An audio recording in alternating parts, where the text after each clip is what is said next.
Hello guys, welcome back to my channel. चलिए देखते हैं मार्केट कल के लिए कहाँ मोमेंटम कर सकता है। बैंक निफ्टी फिर से मुंह से आ रहा है बाहर। निफ्टी और सेंसेक्स के बारे में हम लोग ट्रेडिंग के एनालिसिस करेंगे कल के लिए। कल कहाँ मोमेंटम कर सकता है निफ्टी और सेंसेक्स। उससे पहले देख लेते हैं हम लोग कल का रिजल्ट, जो मैंने आप लोग को टेलीग्राम चैनल में ऑलरेडी इन्फॉर्म करके रखा था।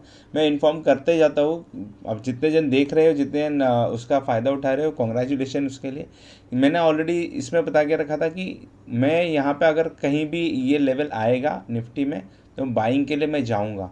और सुबह में मैंने ऑलरेडी एक कैंडल आया भी था, मैंने इन्फॉर्म भी किया था कि एक स्ट्रॉन्ग बाइंग आ रहा है, यहाँ से स्ट्रॉन्ग बाइंग दिख रहा है।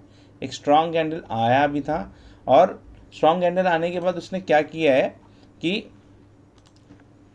एक स्ट्रॉन्ग कैंडल आया, उसके बाद उसने कल फिर जाके लो ब्रेक किया। कल का जो लो था ना, उसने कल का लो ब्रेक किया। लो ब्रेक मतलब लो टच करके फिर रिवर्स गया।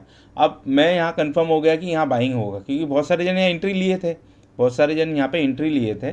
जब बहुत सारे जन ने यहाँ पे एंट्री लिया फटक से, मैं यहाँ कंफर्म हो गया था। और फिर मैंने जो स्ट्राइक प्राइस भी देखा तो मेरा स्ट्राइक प्राइस मेरे एकदम लेवल पे दिख रहा था, एकदम सही रिस्क फ्री रिवॉर्ड पे भी दिख रहा था। तो मैंने एंट्री लिया और 1:7 का सुबह सुबह टारगेट बुक कर लिया, क्योंकि मुझे पता था कि इधर या तो मार्केट वन साइड ऊपर जाएगा वन शॉट में, क्योंकि यहाँ पे बहुत सारा बाइंग आ चुका था। और बहुत सारा बाइंग आने के बाद क्या होता है, बहुत सारा सेलिंग आने के बाद क्या होता है कि मार्केट वन शॉट में हमेशा मूवमेंट देगा। कभी भी याद रखना, कंटिन्यूस सेलिंग होता रहेगा ना, तो सुबह सुबह मार्केट है ना एक फॉल्स ब्रेकआउट देगा नीचे के लिए और फिर फटक से एक ऊपर बाइंग देता है। उसका ही मैंने फ़ायदा उठाया और ये सब चीज़ें एक्सपीरियंस से आती है।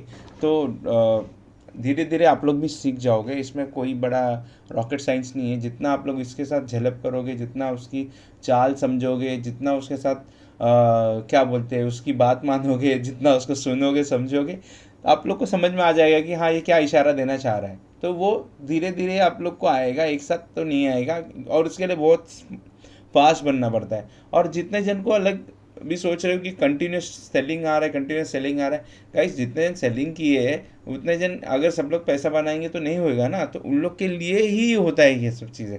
और आप लोग को बहुत केयरफुल होना पड़ेगा। और जैसे बहुत इंपॉर्टेंट लेवल है 23,500 का, बहुत इंपॉर्टेंट लेवल है। इतना ईजिली नहीं टूटेगा ये सब चीज़ें आज। अभी चलिए देखते हैं। और चलिए फिर अभी हम लोग कल के लिए निफ्टी के लिए एनालिसिस कर लेते हैं। निफ्टी का क्या, सॉरी गाइस बैकग्राउंड में थोड़ा वॉइस आ रहा है, उसको इग्नोर करना। और I am trying to fix it soon, I will fix that. Voice को इग्नोर करो। और अभी देखते हैं हम लोग निफ्टी के लिए कल के लिए हम लोग क्या प्लानिंग कर सकते हैं। अभी निफ्टी देखो यार, इधर ये साइडवेज हो चुका है आज के लिए। इसने दोनों साइड मोमेंटम दिया, सुबह में ऊपर भी ब्रेक किया, शाम को फिर सुबह में ब्रेक किया, दोनों साइड ब्रेक किया, फिर वापस से उसने नीचे क्लोज भी दिया, बहुत अच्छा है। और यहाँ पे लोग एंट्री भी किए रहेंगे। और ये इतना मतलब अगर मोमेंटम देने के बाद, अगर एंट्री क्लोजिंग देने के बाद फिर भी ये साइडवेज हो जा रहा है, तो मतलब ये बात समझ लो कि ये नीचे जाने के लिए नहीं चाहता है। और जाएगा भी तो एक बार थोड़ा ऊपर लेवल टेस्ट करेगा फिर जाएगा। क्योंकि ये इस आप लोग ये देखो, ये एक बार इतना इतना बड़ा लेवल है, ये जो लेवल है, एक मिनट जो अपडेट हो जाने दो उसको, ये थोड़ा स्लोली अपडेट होता है ये हाँ, ये जो लेवल है यहाँ पे मैंने बताया था, ये जो लेवल है यहाँ पे से एक ही बार टेस्ट हुआ है, तो ये दूसरी बार टेस्ट हो रहा है यहाँ पे। तो इसको टेस्ट होने दो। एक बार टेस्ट हो गया, अभी ये ऊपर जाएगा, फिर वापस से टेस्ट होगा, तब ये ब्रेक होने का चांसेस है। तो अब तक के लिए यहाँ तक का टारगेट तो है हमारे पास, हम लोग यहाँ पे टारगेट लेंगे, यहाँ तक का टारगेट है। तब तक यहाँ तक पैसे बनाओ ना दोस्त, काय के लिए टेंशन ले रहे हो। और उसने क्लोजिंग भी देखना कितना अच्छे से क्लोजिंग दिया है। जो कल का क्लोजिंग था, ये जो कल का क्लोजिंग था, कैंडल का क्लोजिंग था 23,543, और आज का क्लोजिंग क्या है 23,559। मतलब कल के क्लोजिंग के ऊपर क्लोजिंग दिया है इसने।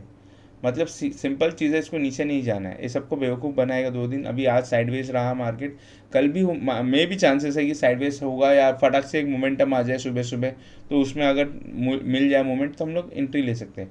अब अगर हम लोग को सेलिंग ही करना है, सेलिंग कैसे होगा, इसके नीचे कहीं स्ट्रॉन्ग कैंडल आ जाए, मैं जैसे बताता हूँ, क्लोज कर दे, रिट्रेसमेंट हो जाए एक फिबोनाची का, जो मैं फिबोनाची आप लोग को सिखाया हो। जैसे फिबोनाची का लेवल था, मैं फिबोनाची कैसे लगाता हूँ यहाँ पे मैं आप लोग को सिखाया भी हुआ। ये एक लेवल है, ये एक लेवल से फिबोनाची लगा, ये रिट्रेसमेंट हुआ, ये यहाँ से रिट्रेसमेंट होता है, ये लेवल का रिट्रेसमेंट है, ठीक है। यहाँ से ये एक रिट्रेसमेंट, फिर मूवमेंट, उसके बाद मार्केट नीचे नीचे। हम लोग रिट्रेसमेंट का ही वेट करेंगे। हम लोग को बड़ा टारगेट चाहिए, हम लोग 1:7 1:5 ऐसे टारगेट बुक करते हैं।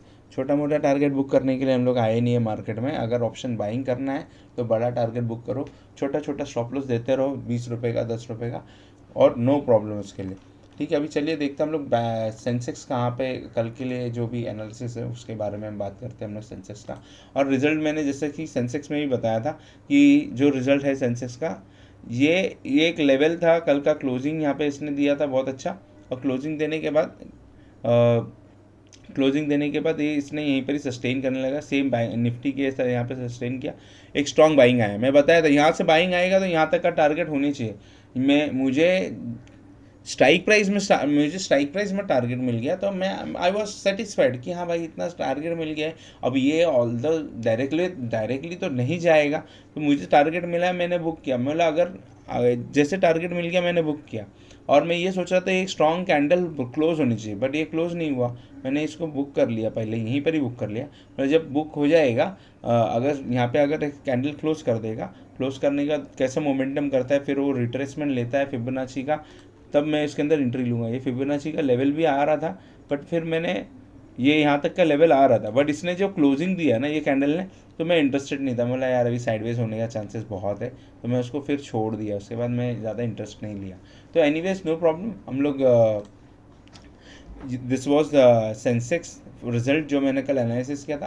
आज भी उसने यही किया है, ये इधर ही आके क्लोज कर दिया है। नो वे, सेंसेक्स भी कहीं नहीं जा रहा है, निफ्टी भी कहीं नहीं जा रहा है। मे बी कल यहाँ पे साइडवेज हो जाए मार्केट, या थोड़ा ऊपर चले जाए, ऊपर से फिर नीचे गिरे।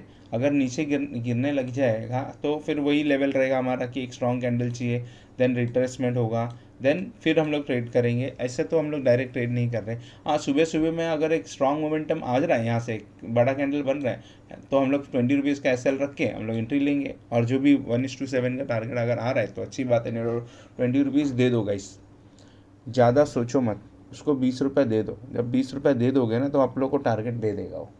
अगर 20 रुपये आप लोग देने की ताकत नहीं रखते मार्केट में, तो मार्केट से दूर हो जाना। आप लोग को समझना पड़ेगा this is a business. Business के जैसा चलता है। बिज़नेस कैसा चलता है गाइस, आपने अगर समझ लेते हैं, आपने 50 रुपीज़ के हिसाब से, तो आपने 100 ये लिया है, आम लिया है, ठीक है। अब आपका पर कॉस्ट आ रहा है 50 रुपीज़, ठीक है। अब 50 रुपीज़ का कॉस्ट आ रहा है, आप मार्केट में जैसे मंदी में इसको बेचने जाओगे, ठीक है, तो आप लोग कम से कम इसका 1:3 का दाम तो लोगे ना, मतलब 150 रुपये में बेचोगे 100 आम को, तब जाके आपको प्रॉफिट आएगा। तो सेम लाइक मार्केट का भी वैसा ही है। आपने अगर 100 रुपये में कोई चीज़ ली है तो उसको कम से कम उसका अगर 100 रुपये का कॉस्ट है, कॉस्ट अगर आप लोगों ने स्टॉप लॉस रखा है कि हाँ नहीं 80 रुपये में बेच दूंगा, मतलब 20 रुपये में ऐसे लूँगा, नहीं तो फिर मेरे को टारगेट चाहिए पूरा, तो ही हम लोग इसको मूवमेंट, तो ही हम लोग प्रॉफिटेबल बिजनेस कर सकते हैं। यहाँ पे करो, ये भी एक बिजनेस ही है। या आप लोग मंडी में जाके रॉ मटेरियल लेके जाके वहाँ खड़े रह के बेचो, ये भी वही चीज़ है, वो भी वही चीज़ है। इसको स्टॉक मार्केट बोलते हैं, शेयर बाजार बोलते हैं, उसको मंडी बाजार बोलते हैं। बस वो मंडी बाजार कैसा होता है, वहाँ पे आप फिजिकल जाते हैं, यहाँ पे कॉन्टैक्ट नोट से होता है, एज सिंपल एज दैट।